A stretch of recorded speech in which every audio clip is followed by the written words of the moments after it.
پاک حضور اکرم نور مجسم شاہ بنی آدم صلی اللہ تعالی علیہ وآلہ وسلم نے ارشاد فرمایا، بروز قیامت وہ بندہ میرے قریب تر ہوگا جو دنیا میں مجھ پر کثرت سے درود پاک پڑھتا ہوں۔ بروز قیامت ہر مومن کی، ہر مسلمان کی یہ خواہش ہوگی کہ ہم حضور صلی اللہ علیہ وآلہ وسلم کے قریب ہو جائیں۔ تو اس کا ہم نے اللہ پاک کے حبیب لبیب صلی اللہ علیہ وسلم نے وظیفہ بتا دیا کہ آپ لوگوں نے یہ وظیفہ کرنا ہے کہ دنیا میں رہو اور مجھ پر کثرت سے درود پڑھو، تو اللہ تعالیٰ نے چاہا بروز قیامت تم میرے قریب ہو جاؤ۔ سبحان اللہ۔ لہٰذا آج موقع ہے، زندگی رب نے دی ہے، حضور کی ذات پر ذکر کر کے اپنی زندگی گزاریں، انشاءاللہ دنیا میں بھی فائدہ ہوگا اور آخرت میں بھی فائدہ ہوگا۔ ہم ہر ہفتے جو امیر اہل سنت رسالے کا حکم دیتے ہیں پڑھنے کا، اسی سے ہم درس دے رہے تھے۔ آج ہم سنیں گے انشاءاللہ عز و جل کہ سورج گرہن مکمل کب لگتا ہے، مکمل چاند گرہن کب لگتا ہے، اور اس کے اندر غلط نظریات کون کون سے ہیں۔ تو کہتے ہیں مکمل سورج گرہن اس وقت لگتا ہے جب چاند کا فاصلہ زمین سے اتنا کم ہو کہ جب وہ سورج کے سامنے آ جائے تو سورج مکمل طور پر چاند کے پیچھے چھپ جائے، اور اس میں سورج کے مکمل چھپ جانے کی وجہ سے کچھ اندھیرا ہو جاتا ہے اور دن کے وقت سارے ستارے نظر آنا شروع ہو جاتے ہیں۔ کہتے ہیں کہ ایک مقام پر زیادہ سے زیادہ 7 منٹ 40 سیکنڈ کے لیے ایسا ہو سکتا ہے، مگر عام طور پر اس کا دورانیہ اس سے کہیں کم ہوتا ہے، ٹھیک ہے، عموماً بہت کم۔ کبھی ایسا ہوتا ہے کہ 7 منٹ 40 سیکنڈ سورج گرہن لگتا ہے زیادہ سے زیادہ، لیکن ایسا بہت کم ہوتا ہے، اس سے بھی کم سورج گرہن لگتا ہے۔ چاند گرہن کب لگتا ہے؟ جب زمین کے ایک جانب چاند اور دوسری جانب سورج آ جائے۔ یہ عموماً 14ویں رات یعنی فل مون جو ہے میں ہوتا ہے، تو بعض اوقات زمین کا سایہ جزوی یا کلی چاند پر پڑتا ہے اور چاند جو ہے طریق نظر آنے لگتا ہے، یعنی اندھیرے میں نظر اسے چاند گرہن کہتے ہیں۔ چاند گرہن کبھی جزوی اور کبھی کلی ہوتا ہے۔ جزوی کی 2 قسمیں ہیں، یعنی پہلے گہرا سایہ، دوسرا ہلکا سایہ۔ گہرے سائے والا چاند گرہن نظر آتا ہے جبکہ ہلکے سائے والا چاند گرہن نظر نہیں آتا۔ شرعی اعتبار سے صرف گہرے سائے والے گرہن پر ہی نماز ہے، یعنی کہتے ہیں کہ جب مکمل چاند گرہن ہو لگے، مطلب اس وقت جب چاند مکمل طور پر بلیک ہو جائے اس وقت ہم نماز پڑھیں گے، اسی وقت پڑھنے کا حکم ہے، کم والا تو نظر بھی نہیں آتا۔ اب کون سی غلط عقیدے، غلط رسم و رواج ہمارے اندر ہیں کہ جب سورج گرہن لگتا ہے تو لوگ کیا سوچتے ہیں کہ بھئی بچوں پر اثر ہوتا ہے، ماؤں کے پیٹ میں جو بچہ ہے اس پر اثر پڑتا ہے، جو جانوروں کے آنکھیں خراب ہو جاتی ہے، پاؤں کا مسئلہ بن سکتا ہے، وہ لولا لنگڑا ہو سکتا ہے، یا پھر جو بھینسیں، گائیں، جانور یعنی کہ جو ہوتے ہیں ان کے بچے، جو ان کے پیٹ میں بچہ ہے وہ حمل والے ہوتے ہیں، ان کا مسئلہ بن سکتا ہے۔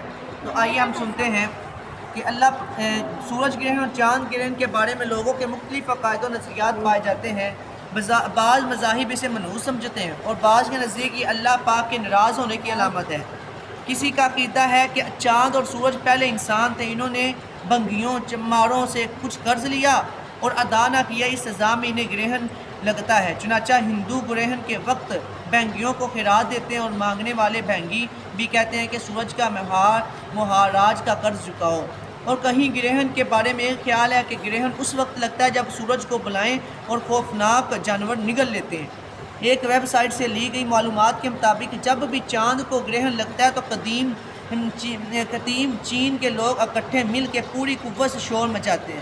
ان کا عقیدہ تھا کہ چاند کو ایک بہت بڑا اژدہا کھا رہا ہے، ہمارا یہ شور چاند کو بچانے کی کامیاب کوشش ہے۔ چاند گرہن اپنے وقت پر ختم ہو جاتا ہے، لیکن یہ لوگ اپنی کامیابی سمجھ کر اس کا جشن مناتے ہیں اور اگلی دفعہ پہلے سے زیادہ شور مچاتے ہیں۔ اللہ اکبر کبیرہ۔ لوگوں کا ایک غلط خیال یہ بھی ہے کہ جب سورج اور چاند گرہن لگتا ہے تو حاملہ گائیں، بھینس، بکری، دیگر جانوروں کے گلے سے رسی یا زنجیر کھول دینی چاہیے تاکہ ان پر برا اثر نہ پڑے۔ بعض لوگ علاقوں میں گرہن کے وقت کمزور عقیدے والے خود کو کمروں میں بند کر لیتے ہیں تاکہ بقول ان کے وہ گرہن کے وقت خارج ہونے والی نقصان دہ لہروں سے بچ سکیں۔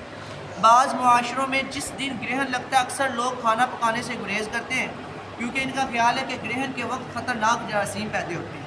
کئی مشرقی ملکوں میں علم نجوم کے ماہرین سورج گرہن سے منسلک پیشگوئیاں کرتے ہیں جن میں کسی تباہی یا نقصان کی نشاندہی کی جاتی ہے، مثلا چوری، اغوا، قتل و غارت، خودکشیاں اور تشدد کے واقعات، بالخصوص خواتین کے اموات میں اضافہ، لاقانونیت اور بے انصافی کے واقعات کثرت سے ہونے کی پیشن گوئی کرتے ہیں۔ الغرض دنیا میں سورج گرہن، چاند گرہن کے بارے مختلف قسم کے تاثرات رکھنے والے لوگ موجود ہیں۔ گرہن کسی کی موت اور زندگی کی وجہ سے نہیں لگتا۔ عرب معاشرے میں بھی سورج اور چاند گرہن کے متعلق عام خیال یہ تھا کہ یہ کسی بڑے واقعے مثلا کسی کی وفات یا پیدائش پر وقوع پذیر ہوتا ہے۔ جب دنیا کے نقشے پر اسلام کی انقلابی دعوت ابھری تو اللہ کے پیارے حبیب صلی اللہ علیہ وسلم نے ان وہموں کو ختم کیا۔ جس دن حضور صلی اللہ علیہ وسلم کے صاحبزادے حضرت ابراہیم رضی اللہ تعالی عنہ انتقال کر گئے، اسی دن سورج میں گرہن لگا۔ بعض لوگوں نے خیال یہ کیا کہ یہ حضرت ابراہیم رضی اللہ عنہ کے غم میں واقع ہوا ہے، چنانچہ حضور صلی اللہ علیہ وسلم نے لوگوں کو سورج گرہن کی نماز پڑھنے کے بعد خطبہ دیتے ہوئے ارشاد فرمایا، سورج اور چاند اللہ پاک کی نشانیوں میں سے دو نشانیاں ہیں، انہیں گرہن کسی کی موت اور زندگی کی وجہ سے نہیں لگتا، لہذا جب تم اسے دیکھو تو اللہ کو پکارو، اس کی بڑائی بیان کرو، نماز پڑھو اور صدقہ دو۔ تو سنا ہم نے کہ کتنی قسم کے لوگ ہیں سورج اور چاند گرہن کے متعلق عقیدہ رکھنے والے، تو لہٰذا یہ تمام کے تمام وہمات جو ان کے ہیں، ان کے عقائد ہیں، ان کے رسم و رواج جو انہوں نے بنا رکھی ہے، تو یہ سب کی سب کیا ہے، غلط ہے، سب کی سب ان کی اپنی من گھڑت گھڑی ہوئی ہے، شریعت کے اندر ان کا کوئی بھی تصور نہیں ہے۔ اللہ پاک کے حبیب نے یہ فرمایا کہ بس یہ دو نشانیاں ہیں اللہ پاک کی، جب یہ سورج گرہن لگے، چاند گرہن لگے، اللہ کی بارگاہ میں جھکو، اللہ کی حمد بیان کرو، صدقہ و خیرات کرو اور اللہ سے دعا کرو، تو اس کے علاوہ کوئی نقصان نہیں ہوتا کسی کو، ٹھیک ہے۔ جو غلط خیالات ہے اس سے خود کو بچائیں، اپنے گھر والوں کو بھی بچائیں۔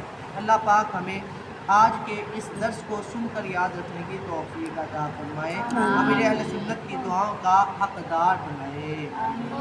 الحمدللہ رب العالمین والصلاۃ والسلام علی سید المرسلین۔